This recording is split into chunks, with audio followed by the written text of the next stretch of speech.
ಬೇಜಾರಾಗ್ಬೇಡ ಕಣೋ. ಅಪ್ಪ ಸಿಟ್ಟಲ್ಲಿದ್ದಾರಲ್ಲ, ಅದಕ್ಕೆ ಹಾಗೆ ಮಾತಾಡ್ತಿದ್ದಾರೆ. ಎಲ್ಲ ಸರಿ ಹೋಗುತ್ತೆ, ನೀನು ಬೇಜಾರು ಮಾಡ್ಕೋಬೇಡ. ಹೌದು ಕಣೋ, ಅಪ್ಪನ ಬಗ್ಗೆ ನಿಂಗೆ ಗೊತ್ತಲ್ಲ. ನೋಡು, ಅವರು ಕೋಪದಲ್ಲಿ ಹೀಗೆ ಮಾಡ್ತಾರೆ ಅಷ್ಟೇ. ಆದರೆ ಒಂದಲ್ಲ ಒಂದಿನ ನನ್ನ ಜೊತೆ ರಾಜಿ ಅಂದಾಗೆ ನಿನ್ನ ಜೊತೆ ಹಾಗೆ ಆಗ್ತಾರೆ. ಆ ಟೈಮ್ ಬಂದೇ ಬರುತ್ತೆ, ಸಮಾಧಾನ ಮಾಡ್ಕೋ.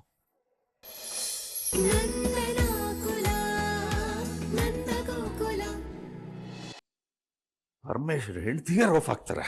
ಬರ್ಲಿ, ಇನ್ನೊಂದ್ಸರಿ ಮಾಡ್ತೀನಿ ನನ್ನ ಮಕ್ಕಳಿಗೆ. ಏನಂತೀವಿಣ? ಜಗಳ ಎಲ್ಲ ಆಯ್ತಲ್ಲ? ಹಾ.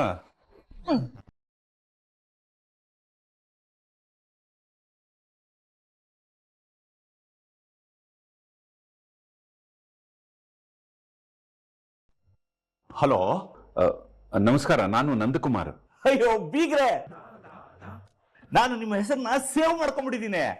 ನೀವೇನ್ ಬೀಗ್ರೆ, ಈ ಮಾತು ಶುರು ಮಾಡೋದಕ್ಕಿಂತ ಮುಂಚೆ ಓಂ ಗಣೇಶಾಯ ನಮಃ ಅಂತ ಹೇಳ್ತಾರಲ್ಲ, ಹಾಗೆ ನೀವು ನಾನು ನಂದಕುಮಾರ್ ಮಾತಾಡ್ತಾ ಇದ್ದೀನಿ ಅಂತ ಹೇಳ್ತಿದ್ದೀರಲ್ಲ.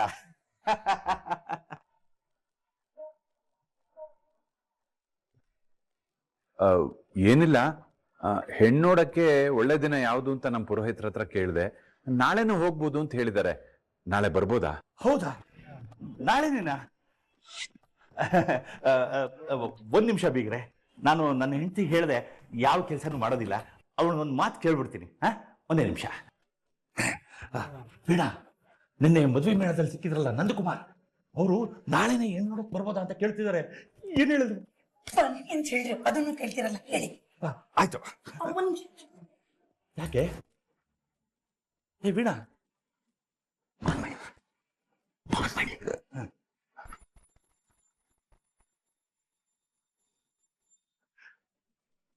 ಕೇಳಿದ್ರ ಬೀಗ್ರೆ? ಗಂಟೆ ಶಬ್ದ. ನೀವು ಹೆಣ್ಣು ನೋಡಕ್ ಬರ್ಲಾ ಅಂದಿದ ತಕ್ಷಣನೇ ನನ್ನ ಮಗಳು ಪ್ರಿಯಾ ದೇವ್ರ ಮನೆಯಲ್ಲಿ ಪೂಜೆ ಮಾಡ್ತಾ ಇದ್ಲು. ಗಂಟೆ ತುಗ್ಸಕ್ ಶುರು ಮಾಡ್ಬಿಟ್ಲು. ಎಂತ ಶುಭಶಕನ! ಇನ್ನು ನನ್ನ ಹೆಂಡತಿ ಬೇಡ ಅಂತಾಳ. ಮಗಳೇ, ಏನ್ ಹಾಡ್ ನೋಡ್ತಾ ಇದ್ಯಾ? ನಿಮ್ ಮಾವನ್ ಮನೆಯವ್ರದೇ ಫೋನು. ನಾಳೆ ಹೆಣ್ಣು ನೋಡಕ್ಕೆ ನಮ್ಮ ಮನೆಗ್ ಬರ್ತಿದಾರಂತೆ. ಕೇಳಿಸ್ಕೊಂಡ್ರ ಬೀಗ್ರೆ?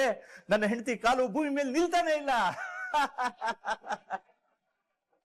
ಅಯ್ಯೋ ಮಗಳೇ, ಪ್ರಿಯಾ ಪ್ರಿಯಾ, ಓಡಬೇಡ, ನಿಂತ್ಕೊಳ್ಳಮ್ಮ.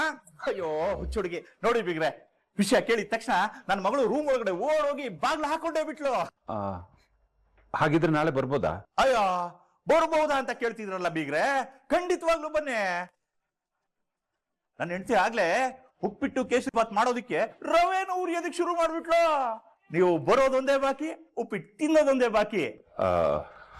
ಹಾ ಸರಿ, ನಾಳೆ ಬರ್ತೀವಿ. ಹಾಗಿದ್ರೆ ಎಷ್ಟೊತ್ತಿಗೆ ಏನು ಅಂತ ಸಂಜೆ ಫೋನ್ ಮಾಡ್ತೀನಿ. ಓ ಆಯ್ತಾಯ್ತಾಯ್ತಾಯ್ತು, ಖಂಡಿತ ಬನ್ನಿ. ನೀವು ನನಗೆ ತೋರಿಸ್ತಾ ಇರೋ ಪ್ರೀತಿ ನೋಡಿದ್ರೆ ನನಗೆ ತುಂಬಾ ಖುಷಿ ಆಗ್ತಾ ಇದೆ. ನಾಳೆ ಸಿಗೋಣ. ಆಯ್ತಾಯ್ತು. ಅಪ್ಪ ಸದ್ಯ ನಾಳೆ ಅವ್ರು ಬರ್ತಾ ಇದಾರಲ್ಲ, ಎಲ್ಲೋ ಫೋನ್ ಮಾಡೋದಿಲ್ವೋ, ಎಲ್ಲಿ ಈ ಸಂಬಂಧನೂ ನೆಲ ಕಚ್ಬಿಡುತ್ತೋ ಅಂತ ಭಯ ಆಗ್ಬಿಟ್ಟಿತ್ತು ರೀ. ನಿಜವಾಗ್ಲೂ ಪೂಜೆ ಮಾಡ್ಬಿಟ್ಟು ಬರ್ತೀನಿ. ಗಿರ್ಜಾ, ತುಂಬಾ ಖುಷಿಯಿಂದ ಒಪ್ಕೊಂಡ್ರು ಅವರು. ಆಮೇಲೆ ಇನ್ನೊಂದು ಗೊತ್ತಾ, ಅವ್ರು ನನ್ನ ಬೀಗರು ಅಂತ ಮಾತಾಡಿಸ್ತಾ ಇದ್ದಾರೆ. ಇದ್ರ ಅರ್ಥ ಏನ್ ಹೇಳು? ನಮ್ ಸಂಬಂಧ ಅವ್ರಿಗೆ ಒಪ್ಪಿಗೆ ಅಂತ ತಾನೆ? ಅಯ್ಯೋ, ನನ್ಗೆಷ್ಟೊಂದು ಆಶ್ಚರ್ಯ ಆಗ್ತಾ ಇದೆ ಗೊತ್ತಾ. ಗಿರಿಜಾ, ನಾಳೆ ಹೆಣ್ಣೋಡೋ ಶಾಸ್ತ್ರ ಏನಿದ್ರು ನಾಮಕಾವಸ್ಥೆ. ಹೌದಾ ರೀ? ಸತ್ಯ, ನಮ್ಮ ಮಾಧವನ್ಗೆ ಈ ಹುಡುಗಿ ಸಿಕ್ಕಿದ್ಲು ಅಂತ ಗ್ಯಾರಂಟಿ ಆಯ್ತು ನೋಡಿ. ನೋಡ್ದ್ಯಾ ಮೀನಾ, ಅವ್ರೆಷ್ಟು ಒಳ್ಳೆ ಜನ ಅಂತ? ನಾನು ಹಿಂಗೆ ಹೇಳಿಲ್ವಾ? ಅವ್ರ ಜೊತೆ ಮಾತಾಡ್ತಾ ಇದ್ರೆ ಅವರು ನೆನ್ನೆ ಪರಿಚಯ ಆಗಿದ್ದಾರೆ ಅಂತ ಅನ್ನಿಸ್ಲೇ ಇಲ್ಲ. ಎಷ್ಟೋ ವರ್ಷದಿಂದ ಗೊತ್ತಿರೋರ್ ತರ ಆತ್ಮೀಯತೆಯಿಂದ ಮಾತಾಡಿದ್ರು. ಅದಕ್ಕೆ ಹೇಳಿದ್ದು, ಒಂದ್ ವ್ಯಕ್ತಿ ನೋಡಿದ್ರೆ ನಂಗೆ ಅರ್ಥ ಆಗುತ್ತೆ ಅಂತ. ನನ್ನ ಆಲೋಚನೆ ಯಾವತ್ತೂ ತಪ್ಪಾಗಲ್ಲ. ಅಪ್ಪ, ಹಾಗಿದ್ರೆ ನಾವೆಲ್ಲರೂ ನಾಳೆ ಹೆಣ್ಣು ನೋಡೋದಕ್ಕೆ ಹೋಗ್ತಾ ಇದೀವಾ? ಹೌದು ಕೇಶವ. ಗಿರ್ಜಾ, ಎಲ್ರೂ ತಯಾರಿ ಮಾಡ್ಕೊಳ್ಳಿ, ನಾಳೆ ಹೋಗಿ ಬರೋಣ. ಆಯ್ತು ರೀ.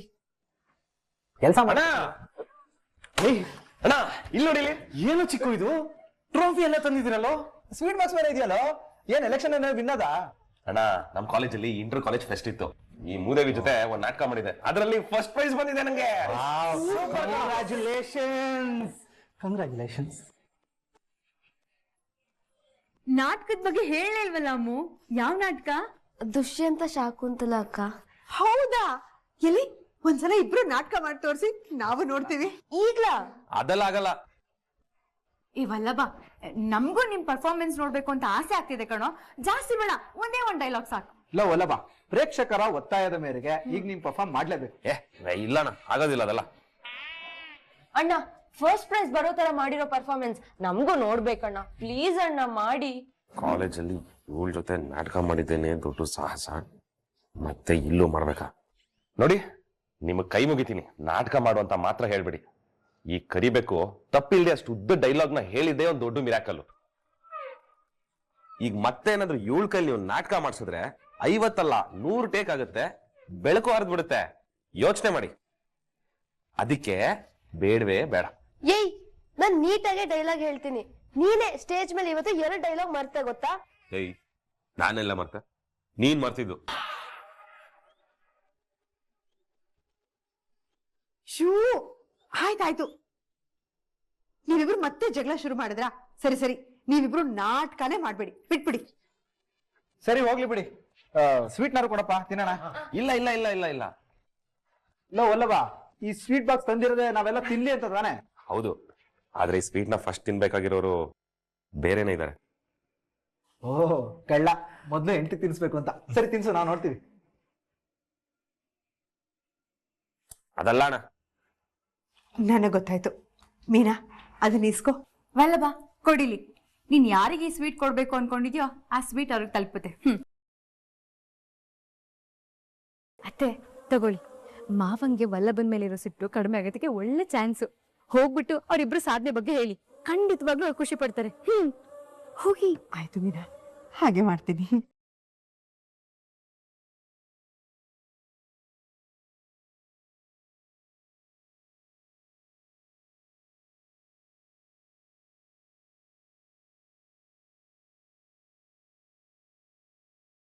ರೀ, ಏನ್ ಗಿರ್ಜಾ? ಸ್ವೀಟ್ ತಗೊಳ್ರಿ. ಏನ್ ವಿಶೇಷ? ವಲ್ಲಭ ಕಾಲೇಜಲ್ಲಿ ನಾಟಕ ಮಾಡೋ ಪಂದ್ಯದಲ್ಲಿ ಫಸ್ಟ್ ಬಂದಿದ್ದಾನೆ ರೀ. ಅಮ್ಮು ಮತ್ತೆ ವಲ್ಲಭ ಇಬ್ರು ಸೇರ್ಕೊಂಡು ನಾಟಕ ಮಾಡಿದ್ರಂತೆ.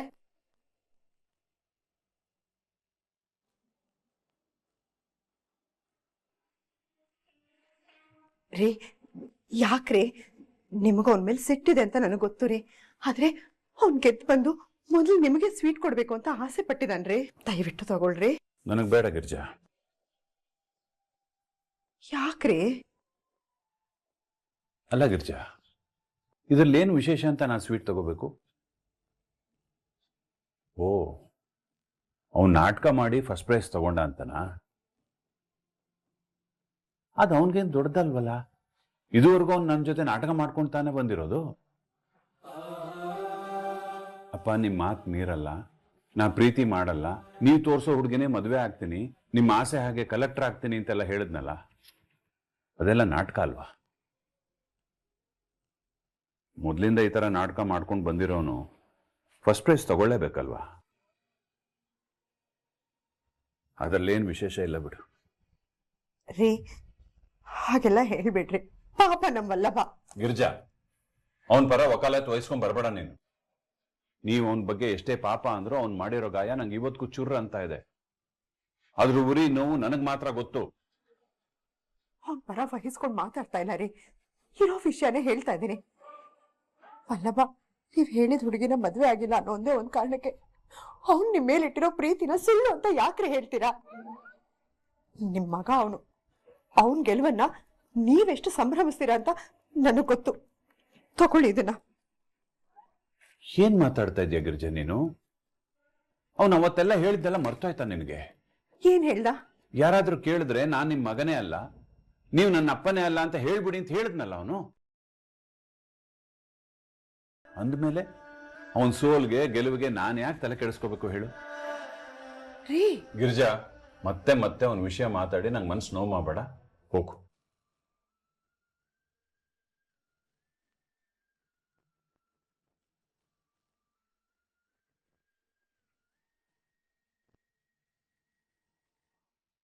ಚಿಕ್ಕು, ಬೇಜಾರಾಗ್ಬೇಡ ಕಣೋ.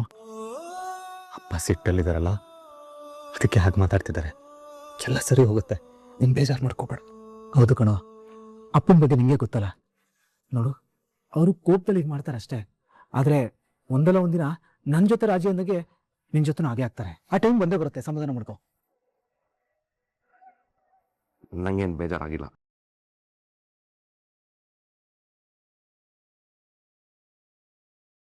ಪಾಪ ಈ ಕಾಡ್ ಪಾಪನ ಅಪ್ಪನು ಇವನ್ ಜೊತೆ ಮಾತಾಡ್ತಾ ಇಲ್ಲ. ಹೆಂಗಿದೆಲ್ಲ ಸರಿ ಮಾಡೋದು?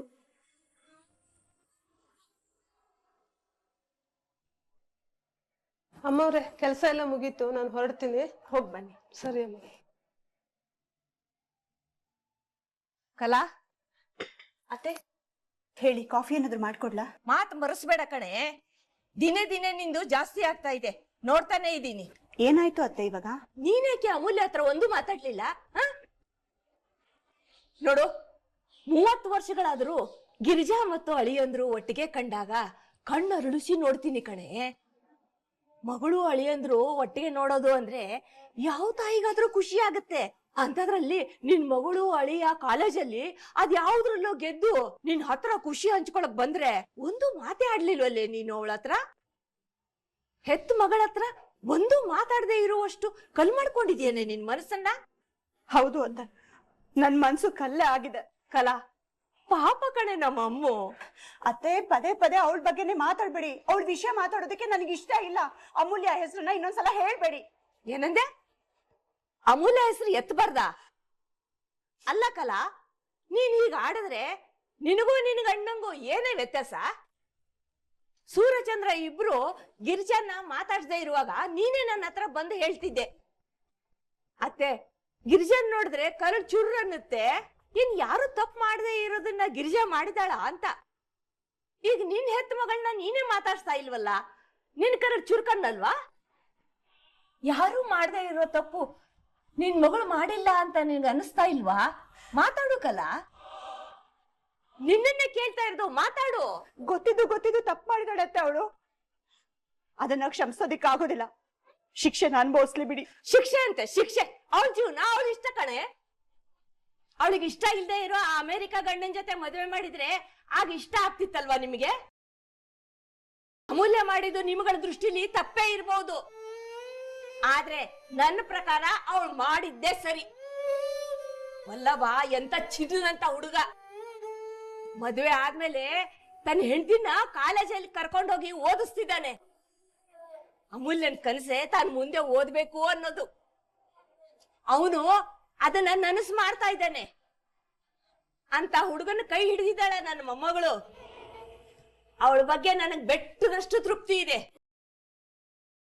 ನೀನ್ ಸಿಟ್ಟು ಸೇಡು ಪಕ್ಕಕ್ಕಿಟ್ಟು ನೋಡು, ಆಗ ನಿನ್ ಮಗಳು ಖುಷಿ ಕಾಣಿಸುತ್ತೆ. ಏನು ಗಿರಿಜಾ ಓಡೋದಾಗ ನನಗೂ ನೋವಾಗ್ಲಿಲ್ಲ, ಸಿಟ್ಟು ಬರ್ಲಿಲ್ಲ ಅನ್ಕೊಂಡಿದೀಯಾ? ಬಂದಿತ್ತು, ಆದ್ರೆ ನಾನು ಅದನ್ನ ದೊಡ್ಡ ಮಾಡ್ದೇನೆ ನನ್ನ ಮಗಳ ಖುಷಿನ ಮಾತ್ರ ನೋಡ್ದೆ, ಆಗ ಸಮಾಧಾನ ಆಯ್ತು. ನಮ್ ಸಿಟ್ಟಿಗಿಂತ ಬೇರೆಯವ್ರ ಖುಷಿ ದೊಡ್ಡದು ಅನ್ಕೋಬೇಕು ಕಲಾ.